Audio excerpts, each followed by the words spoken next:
안녕하십니까. 이번에 대선에 진심으로 김문수 후보를 돕고 있는 사람들이 그렇게 많지 않아요.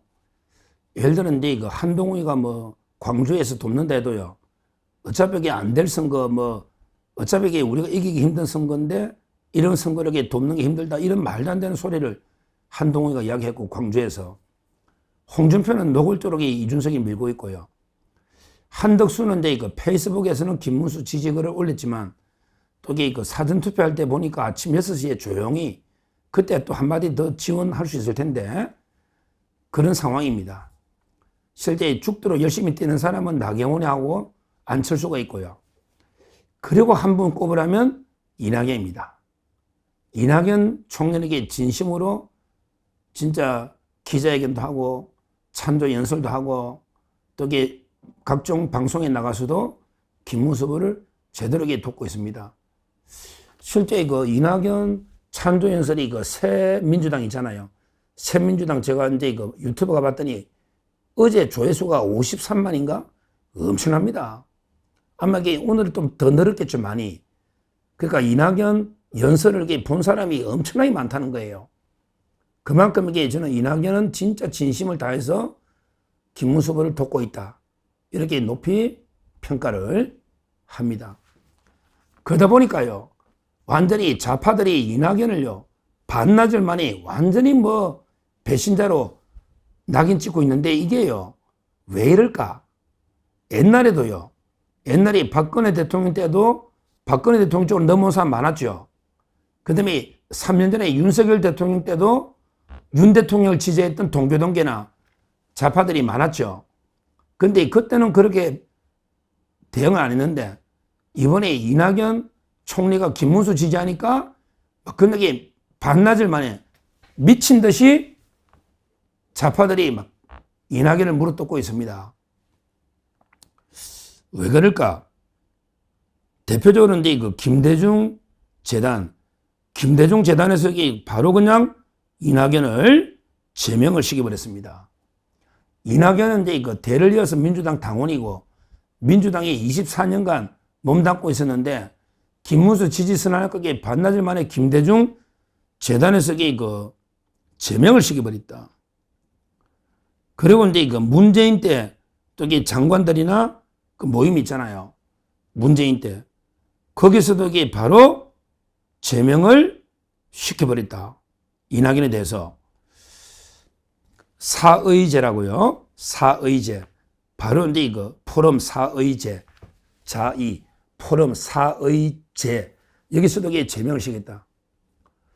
야, 24년간 당을 위해 희생하고 헌신했는데 딱 지지하니까 반나절 만에 다 제명을 시켜버렸다. 그래서 맹비난을 하고 있어요. 배신자, 회개하다고. 그런데 이건 왜 그럴까? 지금 옛날에는 그런 적이 없었어요. 옛날에 우리 박근혜 대통령하고 문재인이가 할 때요. 그때 박근혜 대통령 쪽으로 누가 왔느냐? 다 아시다시피 그때 유명한 동교동계 한화갑, 한광옥, 유명한 분들 아닙니까? 김대중의 최측근이잖아. 한화갑, 그 다음에 한광옥. 근데 이런 분들이 박근혜 지지했거든요. 문재인이 안 하고. 근데도 그때는 김대중 재단이 주류잖아요. 이렇게 제명하거나 이게 없었어요. 그러고 이제 3년 전에 윤석열, 이재명이 할 때, 윤 대통령. 그때도 많이 넘어왔죠. 그쪽에서. 대표적으로 이제 제가 좋아하는 박주선 있잖아요. 그리고 이제 실제 김경진 변호사도 이쪽으로 김경진. 그 다음에 이용호 장관, 많은 민주당 쪽에서 윤석열 지지했던 사람이 김한길도 마찬가지, 김한길 많았는데 그때만 해도 배신자로 제명 이런 게 아니었거든요. 그런데 이번에는 유난히 왜 이럴까? 한마디로 저는 결국에 이재명 눈치 보는 거예요. 지금 이재명이가 워낙에 무섭고 일극체제니까 이재명이 눈치 보가 이재명한테 찍히면 안 되니까 계속 이낙연을 물어뜯는 거예요. 정말 이게 부끄러운 모습입니다. 김대중 재단 관계자들 또는 문재인 때 포럼 사의제 관계자들 그래 이재명 하나 눈치 본다고 24년 평생 동지 이낙연에 대해서 그렇게 돌팔매질하고 그렇게 물었더냐? 그래도 몇십 년 동안 의리가 있는데 그 이재명이 눈치 본다고 그렇게 이낙연을 물었더냐? 아니, 이재명이가 뭐가 대단한 이낙연이하고 한번 비교해보자고. 민주운동에 누가 많이 기여했냐? 이낙연이가 많이 했나? 이재명이가 많이 했나? 이재명이는 민주운동의 돌연변인데 그래서 이재명이 눈치 본다고 반나절 만에 다 제명하고 그렇게 이낙연을 물었던 이게 한심하다 이 말입니다. 지금 이재명이는요, 말만 하면 정치 보복 안 하고 통합해야 된다, 화합해야 된다. 아니, 통합하고 화합해야 되면 그러면 김문수 후보나 국민의힘하고도 통합하고 화해해야 되잖아. 그러면 이낙연에 대해서 그렇게 물어뜯을 이유가 없잖아요. 아니, 이낙연에 대해서 왜 그렇게 물어뜯느냐고. 통합하고 화합해서 국민이 하나가 돼야 된다면서. 그러면 이낙연에 대해서도 우리가 통합해야 되니까 이해합니다. 뭐 이런 식으로 포용, 통합을 나가야지. 왜 이렇게 이낙연에 대해서 가혹하게 물어뜯느냐 이 말입니다. 입으로는 뭐 통합이 어쩌고 화합이 어쩌고 하면서 이런 식으로 비난한 이런 예가 없다. 이것만 봐도 이재명이가 얼마나 가혹하게 정치 보복을 할지 이게 저는 분명하다 이렇게 봅니다. 하여튼 제가 이낙연 연설과 그다음에 또 새민주당 여러 데 방송과 이걸 봤더니 엄청납니다. 옛날에도 조회수가 100만 넘은 게 많아요. 실제 저는 이낙연 총리가 호남 사람 중에도 이재명에 대해서 반대하는 사람이 많거든요. 반 이재명 정서가 많아요. 거기서 상당한 역할을 할 수 있다. 이렇게 봅니다.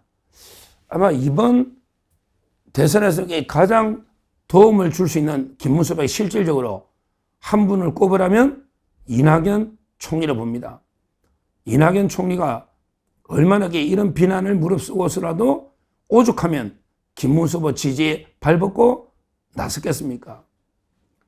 여러분에게 밝힌 것처럼 정치는 최악의 선택을 피하는 건데 결국은 이재명이가 되면 최악의 선택이 오니까 오죽하면 나라를 구한다는 심정으로 김문수 후보를 지지하고 지금도 가장 열심히 모범적으로 뛰고 있지 않겠습니까?